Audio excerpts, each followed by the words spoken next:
Quando eu descobri que eu estava grávida, eu descobri que eu tinha uma pessoa dentro de mim.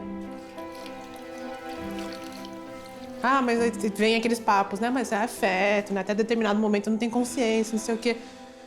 Mas pra mim, naquele momento, eu falei, eu tô simplesmente nos primeiros passos, bem no comecinho mesmo, na apoteose da vida, carregando um ser humano que daqui a 30 anos vai ser um homem gigante. Tipo, vai ser um homem, tipo, enfim, como, seja lá como ele for.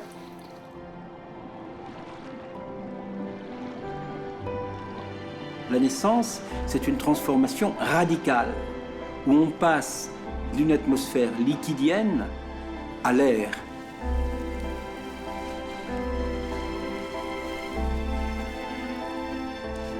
Et où tout à coup, on va interrompre la circulation ombilicale et brutalement, l'enfant va ouvrir l'ensemble de ses alvéoles pulmonaires et il va pour la première fois activer son diaphragme.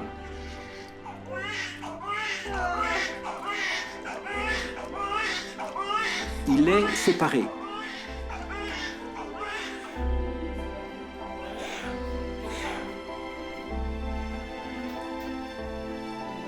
Et il devient un interlocuteur direct avec le ciel et la terre, avec le souffle et bientôt les aliments.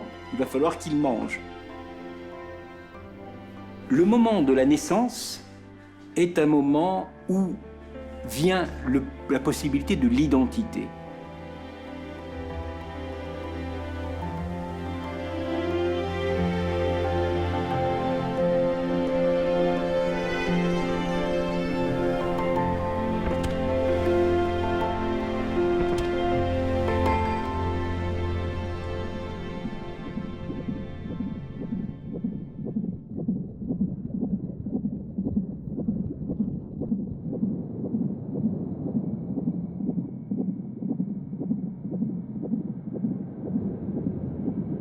O bebê, desde a concepção, ele tem potencial para se tornar um sujeito, para poder, ao longo do primeiro ano, dizer que ele tem um eu.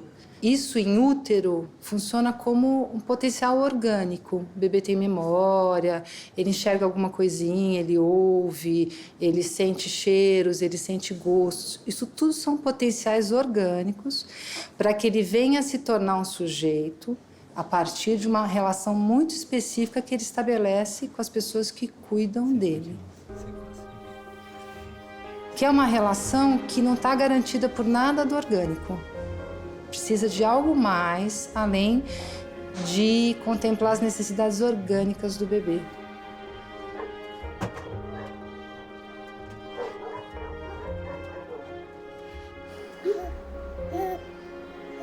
Quando a criança nasce, essa criança que até então era uma parte do corpo da mãe, tinha um contato direto com ela, se alimentava através dela, do cordão umbilical, né? Ela está no mundo e ela tem que se virar. É ela que mama, é ela que respira, é ela que, enfim, ela que toca as coisas do mundo. Isso tem também um trauma, nesse sentido, também para a mãe, porque agora é a mãe, né, e sozinha e a criança sozinha. Mas é um trauma que pode ser muito lindo, porque ele pede uma reconexão.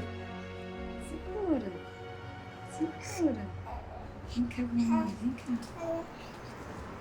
Vínculo é uma definição que a gente percebe mais do que consegue falar, mas vínculo é uma relação íntima entre dois seres que é muito intensa pós-parto e no nascimento e que tem a finalidade fundamental de proteger os recém-nascidos.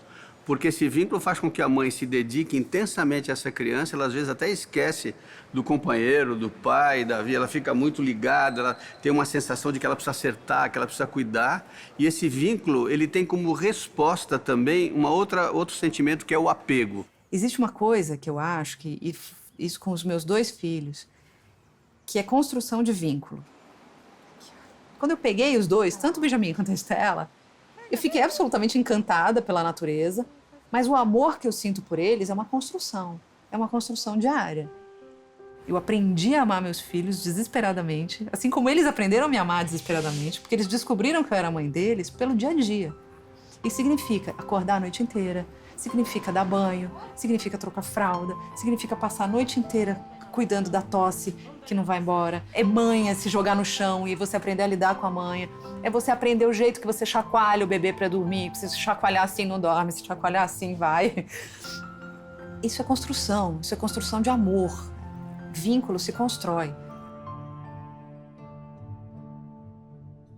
There are different ways to think about affection. You know, it's not just the kissing and the hugging, which of course is very important, but it's how much the adult is cued in to that young child, how much each child is responded to in an individualized way, not like the same repetitive way all the time. So it's about relationships. It's about building a relationship right from the beginning. O vínculo depende muito mais da predisposição que você tem em estabelecer um contato, em conhecer, em construir uma relação. Nesse sentido, as crianças são muito abertas para construir vínculo sempre. Depende muito mais do adulto entrar em sintonia com essa disponibilidade que a criança tem.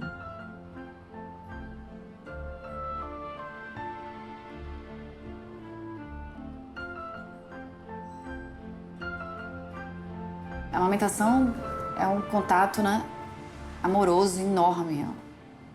Eu achava que as pessoas eram meio, sei lá, viajavam um pouco nisso, sabe?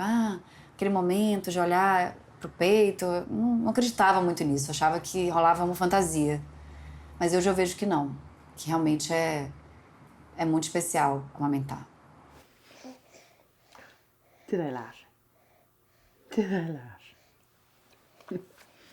Breastfeeding didn't happen right away for us. It wasn't that easy. It took us about 2, maybe almost 3 weeks, probably a good 2 weeks to get it going. And I remember being very, very stressed out. I really wanted to be committed to breastfeeding him, and we weren't sure if we were going to have to start him on formula or not. And that, to me, at the time, seemed like a really big thing. And then it was just really a matter of time. He matured a little bit after that week or two, and got the hang of it. We persevered, and then it was great. And now he's a breastfeeding champ. A amamentação para mim foi uma coisa bem difícil assim no início, porque eu tava com muita fissura, tava doendo muito. Tinha um momento que tipo assim ele ia pegar no peito, tipo assim, de vez em quando eu colocava gelo pra amortecer, pra eu não sentir, sabe, a pegada, porque a pegada que doía. Na verdade foi isso, umas 5, 6 semanas eu não sentia mais nada depois disso, mas as primeiras 4, 5 semanas, nossa, foi assim, pra mim foi muito difícil. E depois aquele prazer, aquela conexão daquele serzinho te olhando com todo carinho, com todo amor, aquele momento que é único, né? Que assim, não existe. Aquele olhar, aquele momento é incrível. E eu meio que determinei que eu ia amamentar. Todo mundo falava, Gisele, se você amamentar 1 ano, tá bom. E eu consegui amamentar 1 ano e meio, o Benjamin e a Vivian. Eu queria fazer os dois ao mesmo tempo, porque daí quando eles crescem, eles iam falar, mãe, você amamentou o Benjamin mais que eu. The breast milk has saturated fatty acids and other things, which is a better healthy food. Then it gives and improves what is called the immunological system. It's like a vaccination. It's a vaccination against disease. It's a vaccination against disruption in your proper growth and development. Il cibo penso che sia uno dei primi vettori di affetto. Tornando un po' indietro, si pensi alla mamma. Il latte materno va a saziare quello che è un bisogno effettivo, cioè una fame effettiva ma anche affettiva. The mother's milk is, in my opinion, is way beyond anything that scientists can mix up somewhere in a laboratory. But there's more to it. There's nursing. which is the bonding. See, the mother is the first. This is the first sample of humanity that the child gets in touch with. So the relationship that you have in mother will determine what world you are going into and how much support you can expect from other people.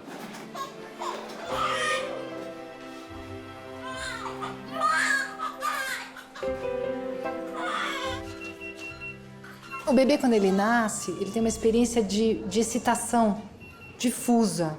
Não é que ele está com fome, ele é a fome, aquilo é um... Né? Então ele está ali naquele caos da fome e entra um leite quentinho. Aquele leite é ele também, aquele peito é ele também, aquela sensação. Ele vive uma coisa difusa, um mal-estar e um bem-estar que vão vindo juntos. E essa experiência vai formando um certo contorno. A mãe dá contorno.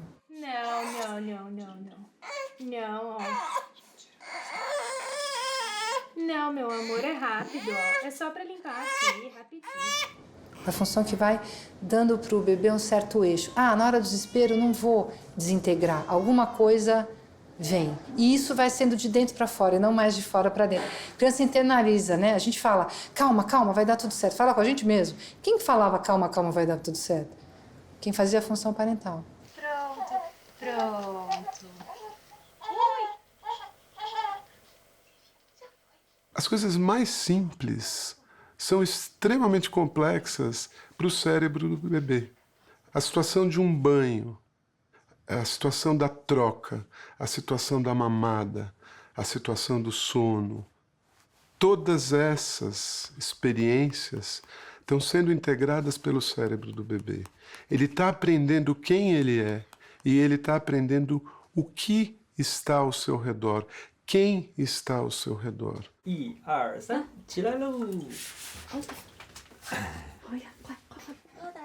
O papel do adulto, para todo o desenvolvimento da criança, mas principalmente para a questão da motivação, é aquele de decifrar a linguagem corporal, os desejos, né? E ajudar essa criança a saber quem ela é. O bebê recém-nascido, ele reconhece o cheiro da mãe entre N cheiros. Logo que ele nasce, ele enxerga a mãe a 30 centímetros, ele olha fixamente para a mãe. Os sons, não só da mãe como do pai ou das pessoas próximas da mãe durante a gestação, ele tem todo este reconhecimento. Qual é o paradoxo? Ele não tem a mínima ideia que aquilo é a mãe. Aquilo para ele é ele também. Aquilo para ele não está diferenciado entre ele e o outro. É tudo uma experiência global. Vai levar uns 6, 8 meses para ele se diferenciar da mãe e descobrir que a mãe é uma outra coisa, né? Então ele reconhece, mas não como sendo externo a ele, reconhece como parte dele. O verbo desenvolver, com esse prefixo des negativo, significa que uma criança se desenvolve à medida que ela vai saindo do envolvimento com a mãe. E ela vai começando, depois dos 6, 7 meses de idade, esse desenvolvimento vai acelerando e o distanciamento aumentando, porque até 6, 7 meses, no dizer de muitos profissionais da área de psiquiatria e psicologia, a criança mal sabe que nasceu. O Winnicott já dizia isso.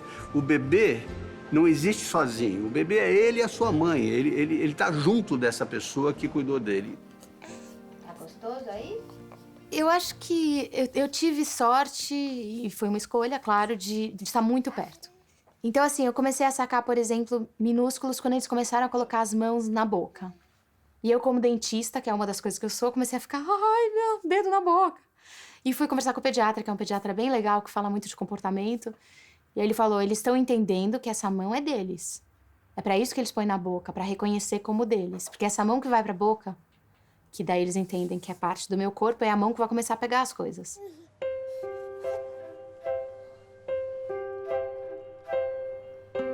Os primeiros movimentos são movimentos reflexos. São movimentos que acontecem sem o controle e sem o comando do bebê. Esses movimentos são a base aonde o bebê vai poder construir os seus próprios movimentos. Cada vez que um reflexo acontece, o bebê sente como algo move em mim.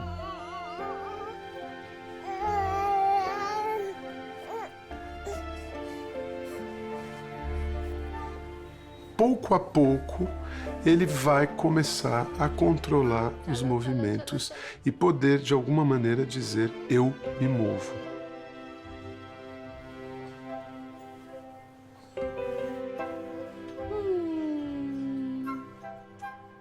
Ao pegar um objeto, ele sente o próprio corpo, ele ouve o espaço onde ele está, ele toca, ele sente, ele leva o objeto à boca, ele experimenta o gosto, ele sente o cheiro, ele sente e observa o olhar do adulto quando ele pega aquele objeto.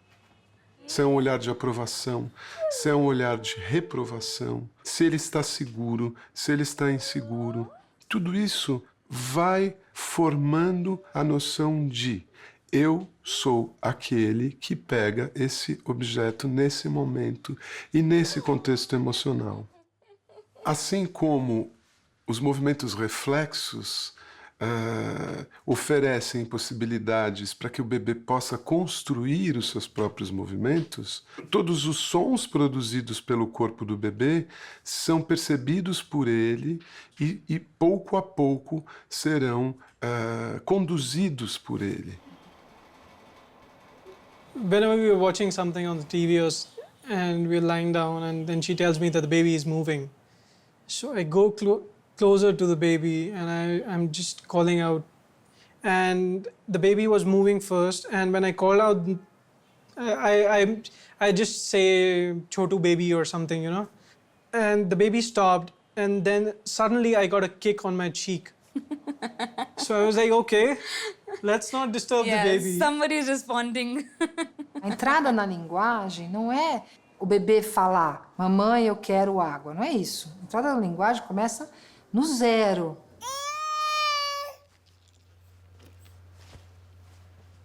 Onde um gesto, um choro, um grito, uma gemida, uma espreguiçada é interpretado pela mãe não como uma coisa aleatória do sistema nervoso central, um reflexo, mas como uma fala, como uma intenção.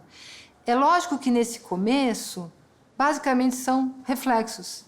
Mas na medida em que ela interpreta isso como linguagem, é que o sujeito entra na linguagem.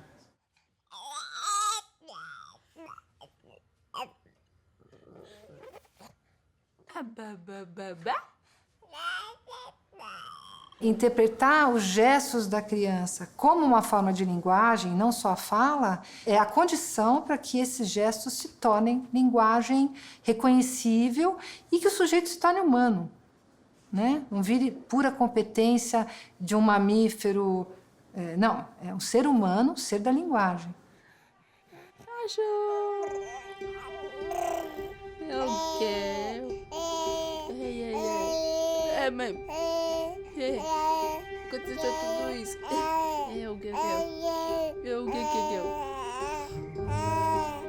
É tão lindo a gente ver o bebê que ele fica olhando aquela expressão materna assim, e a boquinha dele vai imitando o que ele percebe de movimentos na voz e no rosto materno. E começa a ter uma troca, um blá, blá, blá, e vai montando, né, esses turnos discursivos que depois vão ser alimentados, né, por conteúdos e palavras mais sofisticadas. Então, a gente vê a partir daí como é importante esse encontro amoroso e prazeroso, né?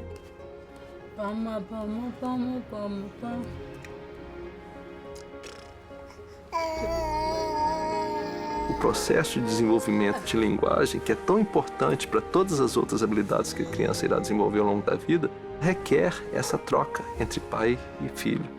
Não é só o pai falar o tempo inteiro, como eu estou falando aqui. É realmente ter a troca. É fala, escuta, fala, escuta. Que cor que é essa daqui, ó? Amarelo. Essa é a história de um porquinho que faz o cocô tipo pudim. Ah. Tá. E tem um chupeta. Ele tá de chupeta. Pelo. Au! Oiga. ¿Y los ojos? Ah, los ojos, te dije, ¿dónde están los ojos? Pela. La pela, sí. ¿Y el codo? Ah, muy bien. Ojo. Ojo.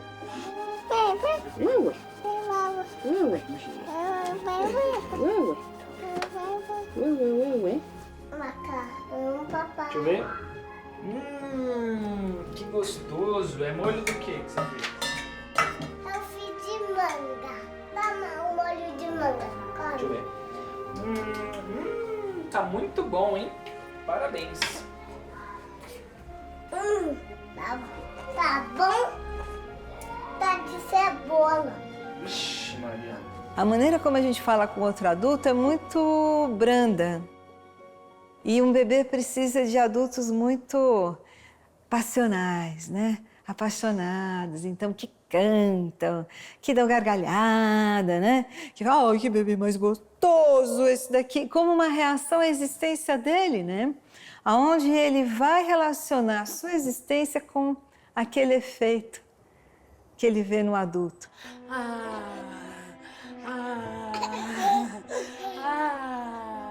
Que sorriso mais lindo que ele tem.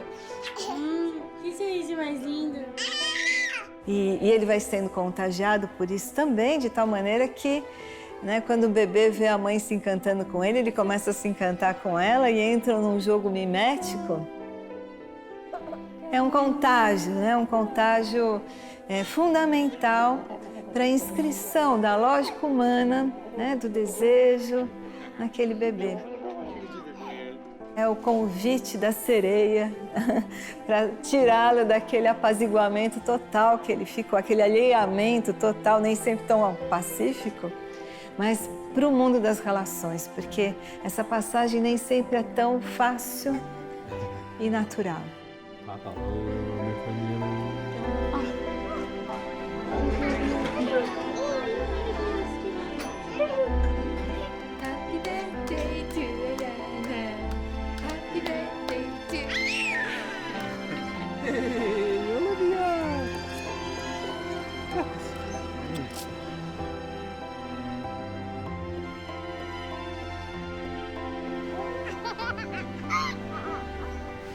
Up. Down.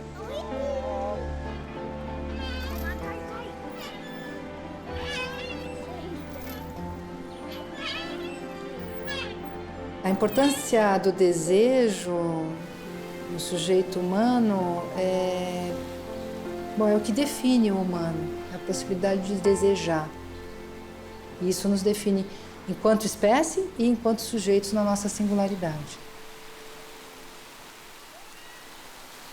A tarefa mais importante dos pais é ajudar a autonomia do sujeito, é que o bebê adquira autonomia. Cada sujeito, na sua singularidade, vai fazer isso num ritmo próprio. O bebê vem sempre de um outro ser humano, de um outro corpo. Então, tem todo um processo de se separando desse corpo via parto, via desmame. E dentro desse processo também está a possibilidade do bebê fechar a boca e não comer nada, não dormir quando os pais desejam, ou seja, começar a sentir que ele é dono do próprio corpo. Mesmo que ele faça isso inconscientemente, ele vai fazendo oposição. É uma espécie de queda de braço com os pais que os pais sempre perdem. Porque se tem uma coisa que um bebê sabe fazer, é fechar bem a boca, abrir bem o olho na hora de dormir e controlar as fezes a partir de uma certa época. E os pais vão tendo que dançar conforme a música, botando alguns limites, mas eles não conseguem pôr limite, nem deveriam, na autonomia que o bebê tem que ter, que a criança tem que ter em relação ao próprio corpo. Sensacional. Putz, vai arrebentar agora. Vamos lá. Sucesso. Adesão para uma papinha deliciosa que vai agora pegar na sua boca e... Ah, para isso, né? Uma colherzinha assim. Nossa, vai fazer... Ninguém vai conseguir, com bons resultados, enfiar comida goela abaixo de uma criança. Não é nutritivo. E até quando você vai conseguir fazer isso? Diz mais respeito em oferecer algo para a criança, sem fazer um cabo de guerra, para que ela, a partir da própria fome, do próprio desejo, escolha isso, né? Do que ficar tentando disputar, porque, por incrível que pareça, a criança sempre acaba ganhando. Um pouquinho.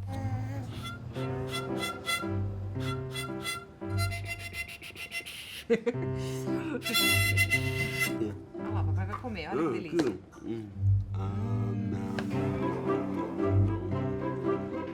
Oh, você tá com o cheirão.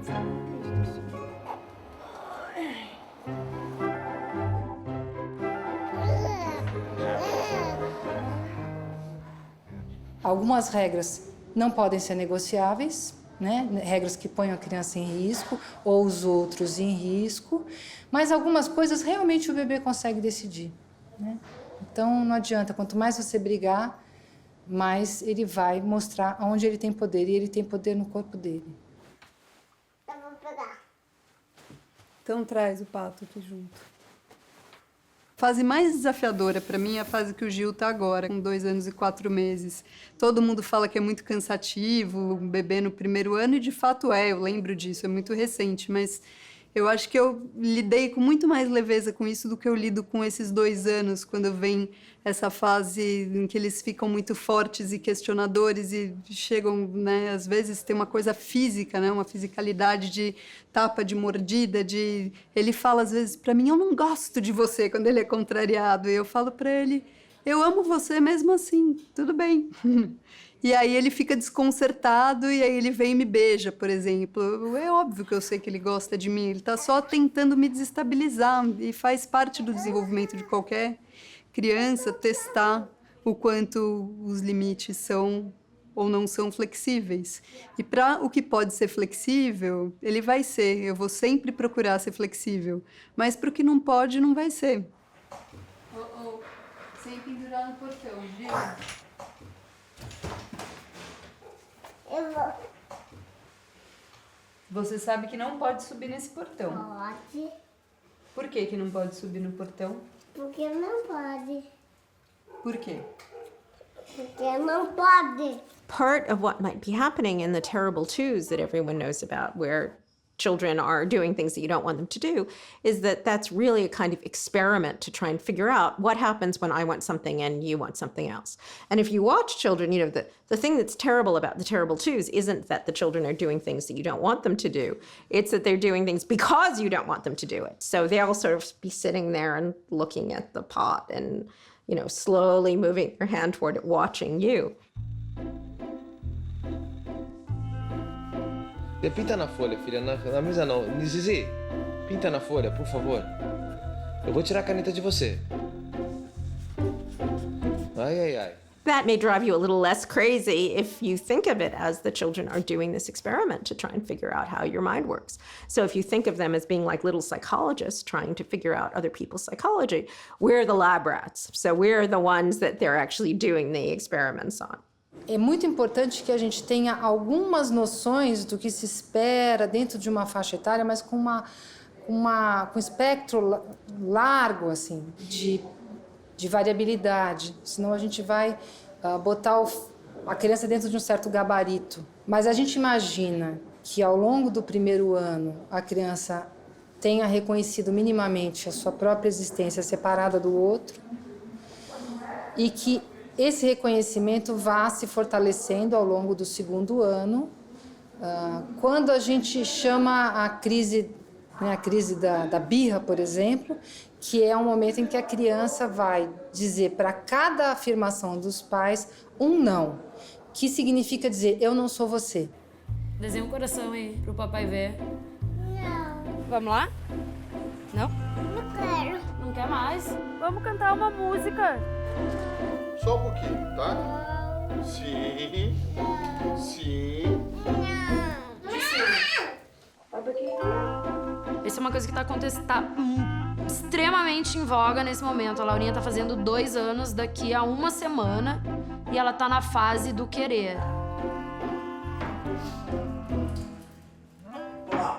Eu acho que eu tenho muito mais paciência do que eu imaginava ter. Então eu deixo as coisas fluírem no tempo dela. De vez em quando eu até me questiono se eu não sou permissiva demais.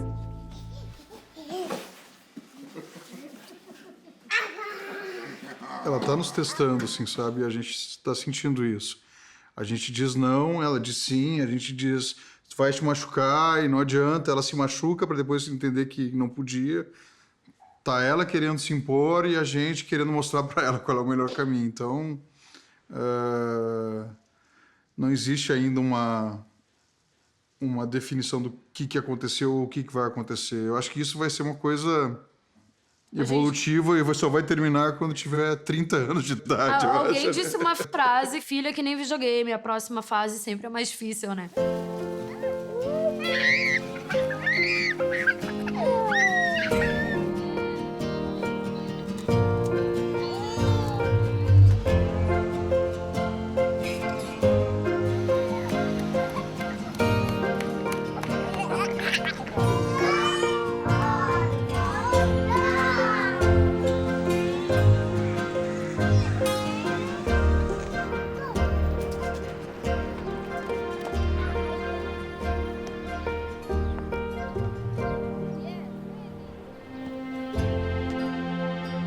A criança, ela é na brincadeira. Todas as outras relações é aquilo que vai compondo, dando alguma forminha, mas a essência é no brincar, né? Claro que a alimentação, a saúde, sem isso ela não consegue nem, claro, nem brincar, né? Mas a chama dela, o meio dela é a partir da brincadeira.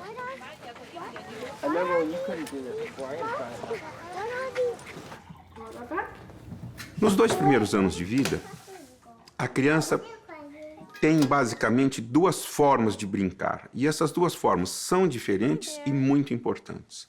Então, uma primeira forma é a brincadeira com os adultos. Ela precisa da ação dos adultos. É aquele adulto que fala, que canta, que ri, que conta história. Aquela criança que dá risada, porque o adulto fez o adulto brincalhão. Ou seja, as crianças pequenas precisam de adultos brincalhões. Sobe aqui no meu pé, ó. É. Opa! O segundo tipo de brincadeira é muito importante também, que é a brincadeira da criança com os objetos. Ela com os objetos. Quem sabe com outras crianças juntas. E essas 2 formas de brincadeira preparam para a brincadeira a partir dos 2 anos, que é a brincadeira simbólica.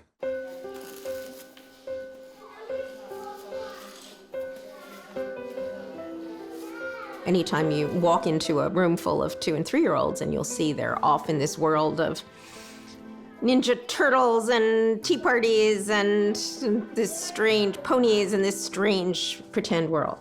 And it's a bit of a puzzle about why it is that children who need to learn so much about the real world spend so much of their time off in these kind of crazy imaginary worlds. And the answer seems to be that imagining alternative worlds, imagining being able to think about the world in a way that's different from the way the world actually is, that's actually one of the most powerful capacities that we human beings have as adults.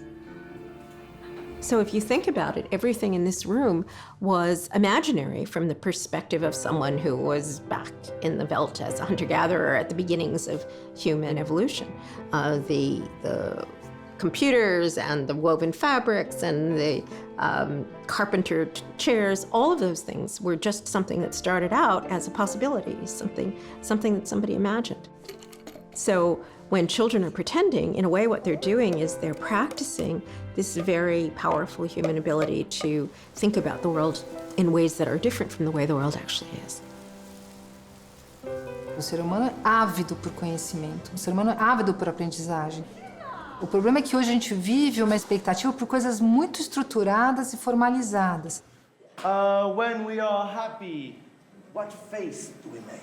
对，当我们开心的时候，我们要用到什么样的表情？开心。Can you show me your happy faces? Yeah， 开心 ，happy。Yeah, smile. Yeah. How about when we are sad? Yeah， 伤心的时候。Oh, look at Tiendo. Tiendo is very sad. Look at Xintian. Oh, Xintian.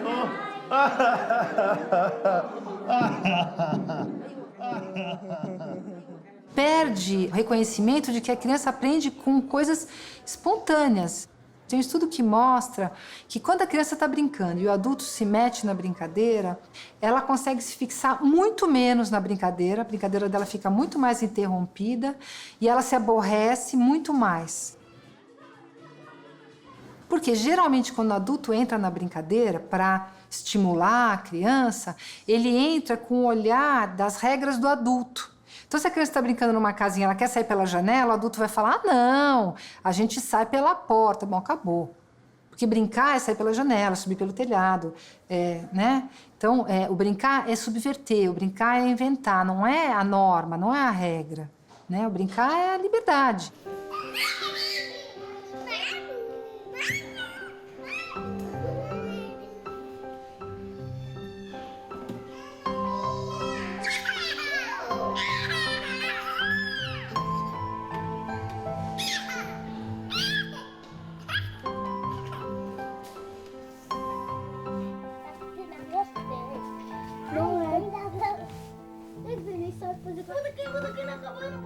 La libertà è dentro di noi, la libertà non viene da fuori. Non è perché un bambino non parla o ancora non cammina che non può essere libero.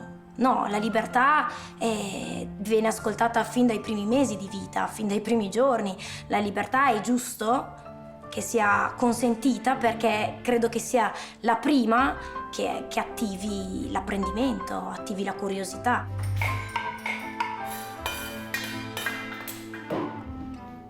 I bambini, noi diciamo, sono tutti creativi, in modo diverso, ma lo sono tutti.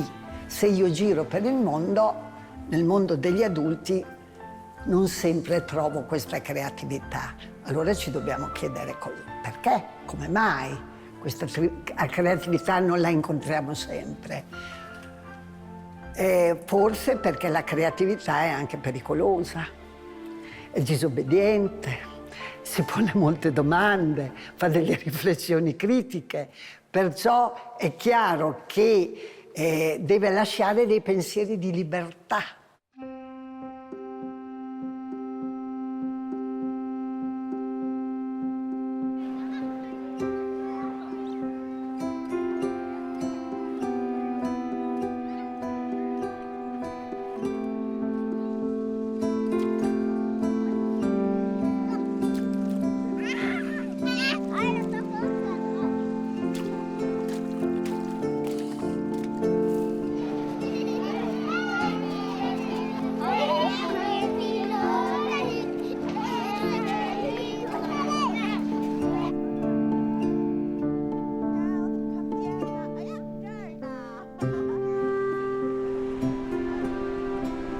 Uma das necessidades vitais da criança é o enraizamento. Ela se sentir pertencente à vida, a uma família, a uma história, a um chão. A sua vida não pode ser aleatória, não pode ser ao acaso. Ela precisa de pertencer a um destino. Ela precisa conhecer um pouco mais a história inteira de que ela é personagem. Esse pertencimento é muito importante para a autoestima, para a significação própria, para o sentido de vida. Onde que você morava antes de você nascer?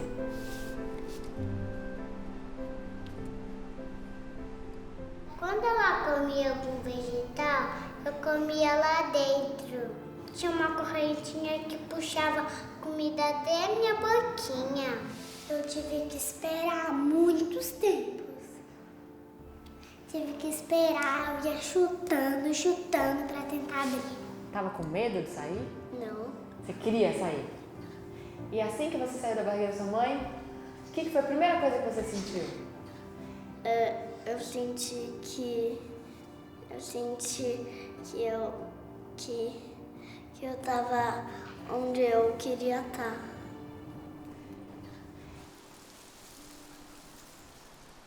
A convivência do pai e da mãe com a criança é preciso cuidado com as palavras com que nós nomeamos a vida da criança, os nomes que nós damos para a criança, para os seus fazeres. Essas palavras, esses nomes têm peso, têm ressonância, têm significado. Essas palavras, se forem carregadas de vida, vão fazer vida e vão ajudar a criança a criar o seu presente e o seu futuro. não devem ser palavras de depreciação. Na medida do possível, devem ser palavras de descoberta, devem ser palavras com alguma beleza e alguma esperança, porque elas vão constituir a imagem que a criança faz de si mesma. Essas imagens são alimento vital da descoberta da criança de si mesma e do mundo a partir desse outro, que é o seu contador de histórias. Esse é um peixinho bebê. E cadê a mamãe dele? Todas as correntes de psicanálise, todas as ciências que estudam o desenvolvimento do ser humano concordam que os primeiros anos de vida são fundamentais para a formação daquele ser que vai se tornar um adulto um dia. E, na verdade, a relação de pai e mãe com a criança, que são as pessoas mais... ou responsável, muitas vezes não é o pai, é a avó com a criança, a relação afetiva, de coração para coração, é que vai estruturar aquele indivíduo. Na realidade, você só consegue ser alguém através das relações.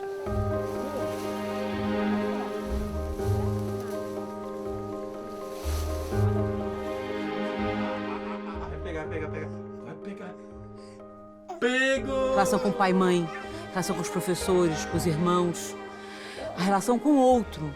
Você se constrói na relação com o outro. É na relação que a criança constrói a identidade.